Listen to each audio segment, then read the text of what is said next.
Da mesma forma como o nosso corpo precisa de vacina para ganhar a imunidade, para não morrer de qualquer coisa, essas doenças que são simples, que uma vacina pode salvar, nosso corpo precisa de vacina. Desde quando nós somos crianças, a gente vai começando a ganhar a imunidade. Mas eu sempre digo que a saúde espiritual, ela também precisa de algumas vacinas ao longo da vida.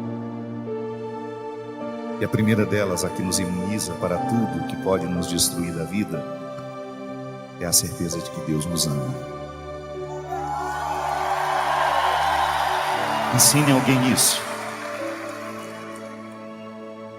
Talvez seja o detalhe mais bonito de ser colocado no coração de uma pessoa: a certeza de que ela é amada por Deus. Sim, porque às vezes a nossa destruição, ela nos chega quando nós não sabemos, ou quando estamos esquecidos que somos amados por Deus. Porque o amor de Deus, ele funciona na nossa história como amor próprio. Quanto mais você acredita que Deus te ama, muito mais condições você vai tendo de se amar. E quem se ama tem a imunidade mais poderosa contra as ciladas do inimigo. O diabo não pode fazer muita coisa num coração que se ama e se respeita. Pode observar.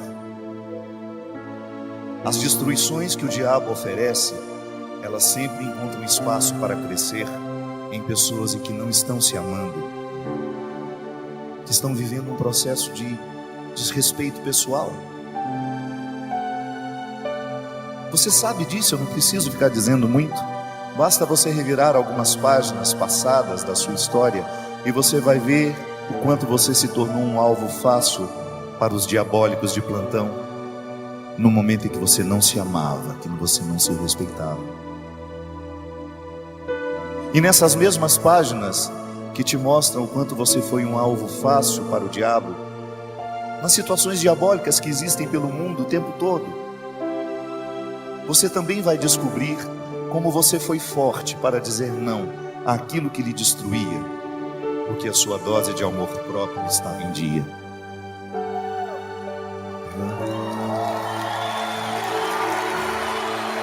É por isso, minha gente, que a nossa vitória passa o tempo todo pela experiência de sermos perdoados. O perdão é a dinâmica da maturidade. Ele está no eixo da maturidade espiritual, da maturidade emocional, porque é quando a gente se perdoa daquilo que a gente não soube viver, que a gente se prepara para um novo tempo, como nascer de novo. Toda vez que você perde tempo, esquecendo do valor que você tem, toda vez que você passa uma boa parte da vida se acusando daquilo que você não soube fazer certo, daquilo que você não acertou, Deus perde a oportunidade de cuidar do seu jardim. É tão importante você ter coragem de acreditar nisso. Eu sei que é difícil. Você acha que eu também não enfrento esse desafio todos os dias? Eu olho para mim, eu sei o tanto de defeitos que eu tenho, quantas fragilidades moram aqui. E acreditar que Deus me ama não é fácil. Eu já guardei tantas informações desagradáveis sobre mim, que me chegaram pelos outros. Eu fui tão machucado pela vida, eu fui tão machucado pelas pessoas, e eu sou essa mistura de tudo isso. Eu preciso acreditar que Deus me ama, mesmo eu sendo tão fracassado em tantas coisas, e acreditando no fracasso que chegou à minha vida, porque outros me acusavam disso o tempo todo. Eu sempre gosto de dizer isso. Eu tenho uma profunda identificação com aqueles que não entram pela porta da frente, porque eu nunca pude entrar pela porta da frente. Eu também nunca fui muito acreditado.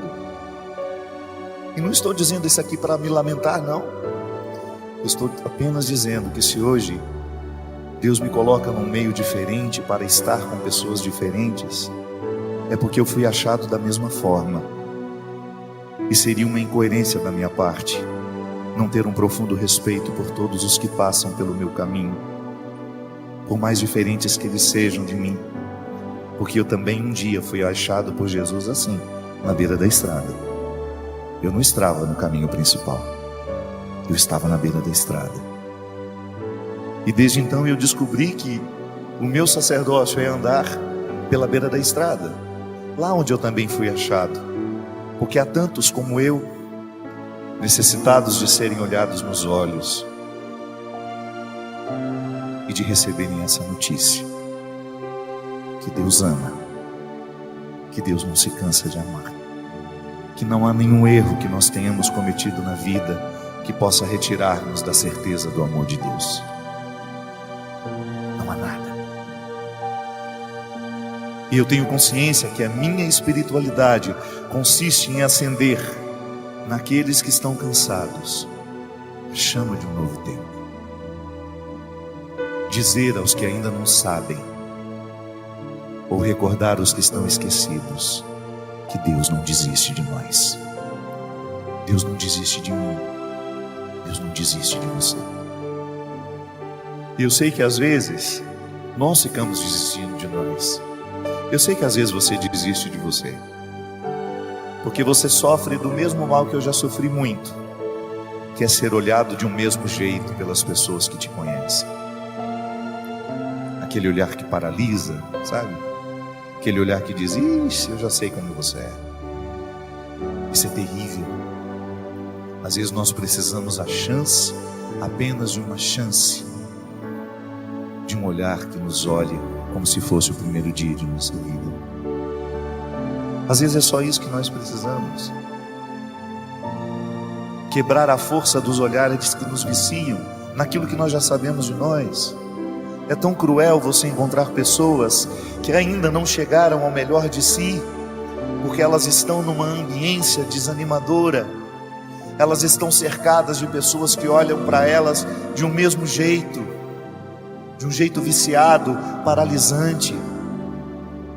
Por isso que às vezes é bom você sair de casa e vir passar um final de semana aqui, para você descansar um pouco dos olhares que te olham de um mesmo jeito. E aí você tem um poder evangelizador maravilhoso, que é a sua capacidade de olhar. Sempre gosto de dizer isso, minha gente. O primeiro gesto evangelizador, nós que somos cristãos, não é dizer nada ao outro, é olhar para ele. Porque o que faz o outro ficar à vontade diante de nós não é o que a gente diz, mas é a maneira como a gente olha.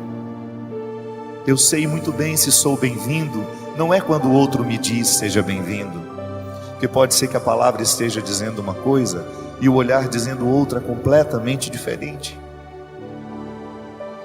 Era o que Jesus fazia. Às vezes Jesus não tinha tempo de dizer uma palavra para aquela pessoa, mas ele podia olhar. E o olhar dele era sempre um olhar renovador, um olhar que colocava coragem em quem o recebia,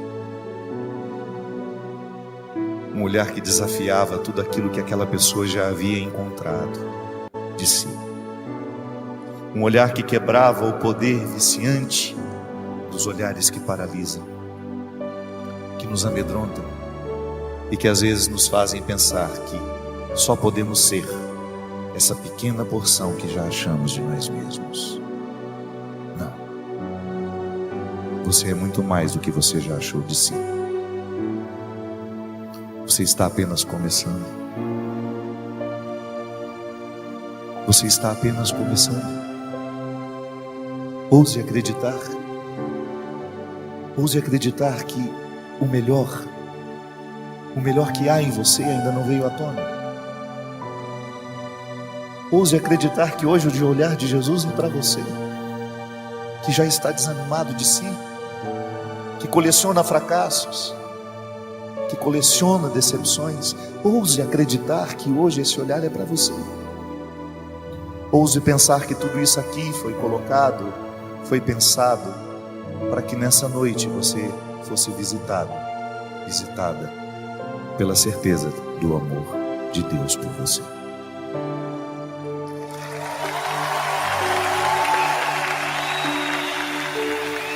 Então exerça o seu poder evangelizador agora. Olhe com amor para quem você pode. Isso. E se desse olhar nascer um abraço, que o faça. Às vezes essa pessoa saiu de casa para receber esse abraço agora, para receber esse olhar. Isso. Distribua gestos amorosos. Nós somos todos iguais, minha gente.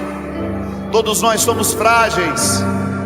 Que nenhuma prepotência, que nenhuma arrogância espiritual sobreviva entre nós. Que nós tenhamos sempre diante dos nossos olhos a certeza de que a nossa fraqueza, a nossa miséria, ela não pode nos desanimar, mas ela precisa nos irmandar. Eu, quando sei que sou fraco, eu preciso olhar para aquele que está do meu lado com misericórdia, porque eu sei que ele enfrenta as mesmas fraquezas que eu. Muito embora eu, movido pela arrogância, eu tenho uma facilidade imensa de condenar no outro aquilo que eu não suporto em mim.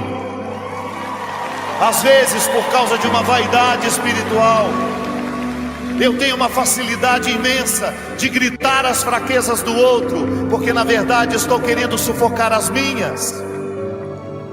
Às vezes tenho uma facilidade imensa de condenar naquele que está fora de mim, porque condenando, julgando pedra, é uma maneira que eu tenho de me esquecer, ainda que por uns instantes, que eu sou capaz de cometer um crime muito pior que ele. Não. A nossa fraqueza não pode nos colocar arrogantes. A psicologia nos ensina que onde existe insegurança, lá existe agressividade. As pessoas mais agressivas são as mais inseguras, porque a agressividade é uma forma que elas têm de sobreviver. Mas nós não vamos nos render a isso. Eu não vou parar no rosto agressivo. Eu não vou ter medo da agressividade de ninguém. Eu vou oferecer o meu amor. Eu vou oferecer aquilo que eu sei que já está curado em mim. Porque não há uma maneira mais honesta de viver o Evangelho senão partilhando aquilo que eu recebo todos os dias. Eu recebo perdão, minha gente. Eu recebo misericórdia. Eu sou um filho da fraqueza, mas eu também sou um filho do céu. E eu não me canso de oferecer isso a quem passa por mim. Então, certos de que somos fracos, miseráveis, a gente acolhe melhor o que passa pela nossa vida. Deus ama você. Deus ama você.